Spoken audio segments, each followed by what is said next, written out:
रहेगी। हम कभी धर्म को समझे ही नहीं। जिन्होंने देशों की बात की, जिन्होंने राष्ट्रों की बात की, उनके पास ना एक देश है ना एक राष्ट्र है। और जो अपने धर्म पर अडिग रहे, उनके सबके देख लो कितने राष्ट्र कितने देश हैं। आज मैं केवल एक व्यक्ति के प्रति संवेदना व्यक्त करता हूं। हम हड़ताल जलाते हैं मेघनाथ को। मेघनाथ जैसा चरित्रवान व्यक्ति इस धरती पर दूसरा पैदा नहीं हुआ।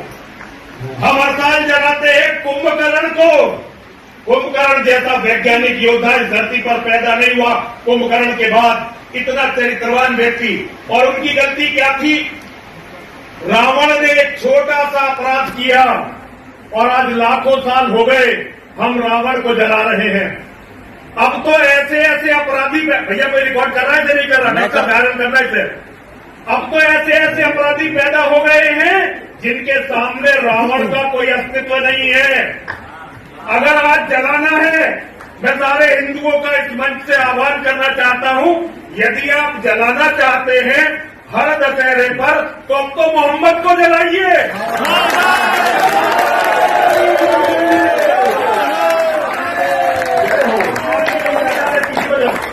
देखो, लाखों करोड़ों बहन बेटियों का बलात्कार जिस व्यक्ति हुआ वो है अरब का लुटेरा मोहम्मद। पूरी दुनिया में जो खून खराबा हो रहा है, जिसके कारण खून खराबा हो रहा है, वो है अरब का दरिंदा मोहम्मद। अगर जलाना है तो मोहम्मद के पुतले जलाने शुरू करो ताकि दुनिया मोहम्मद के बारे में बात करे। और जब हम राजनीति की बात करते हैं तो एक बात याद रखना, केवल मोहम्मद के मानने वालों को 1.5 दिन लगा, वो हमारे बांग्लादेश में 16 लाख बहन भाइयों को खा गए।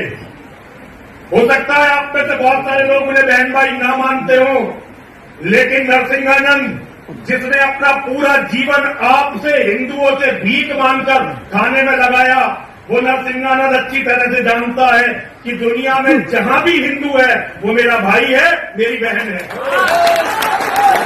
और उनका कातिल कोई और नहीं, मोहम्मद और मोहम्मद की किताब कुरान है। जब तक इन्हें नहीं जलाओगे धरती पर शांति आने वाली नहीं है। आज दुर्भाग्य है जिन लोगों ने हमारे कवि जब अपने हिंदुओं की प्रशंसा करते हैं तो मुझे कई बार बहुत शर्म आती है। दुनिया की हम एकमात्र निर्लज्ज कौम है। 16 लाख बहन भाई हमारे मारे गए और हम उनके साथ क्रिकेट खेल रहे हैं। दुनिया में और किसी कौम के साथ नहीं हो सकता।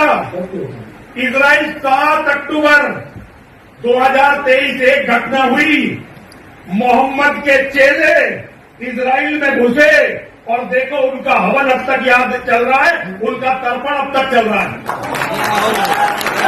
लेकिन हम 16 लाख तो अभी मारे गए। नेता बयान तक, जिन नेताओं के बारे में कवियों ने लाखों कविताएं लिखी, वे नेता उन लोगों के लिए, हमारे लोगों के लिए फिट नहीं कर सके। ऊपर से आया आदेश कि कोई भी बांग्लादेश के हिंदुओं के बारे में नेता बोलेगा नहीं। राजनीति मौन हो गई, हिंदुओं के सारे आधारभूत स्तंभ ढह गए। मैं कुछ नहीं कर सकता, लेकिन मैं अपनी गर्दन कटवा सकता हूं। रामगिरी जी महाराज के लिए लाखों मुसलमान इकट्ठे हुए मुंबई में। मैं उनसे कहना चाहता हूं, मुंबई छोड़ो, दासला के मंदिर में आओ, नरसिंहानंद तुम्हारा स्वागत करने के लिए तैयार बैठा है। रामगिरी जी महाराज ने तो कुछ भी नहीं कहा।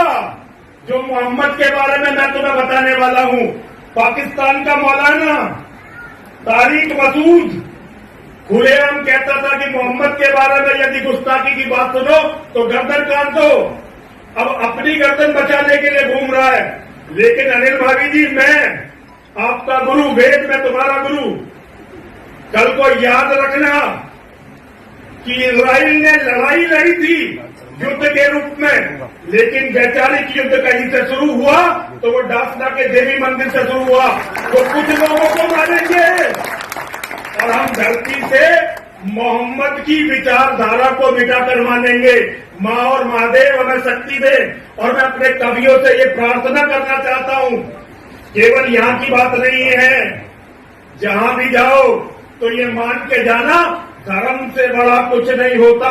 और कोई व्यक्ति चाहे कितना ही बड़ा हो, वो तो धर्म के सामने कुछ है ही नहीं।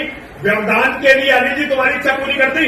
हाँ जी, होगी। तो वायरल कर देना, ठीक है मतलब आप भी वायरल कर देना, पता चले आप करोगे, अली जी करेंगे तो पता चलेगा कि नरसिंहानंद ने कहा है अब रावण के नहीं, मोहम्मद के पुत्रों को खुद को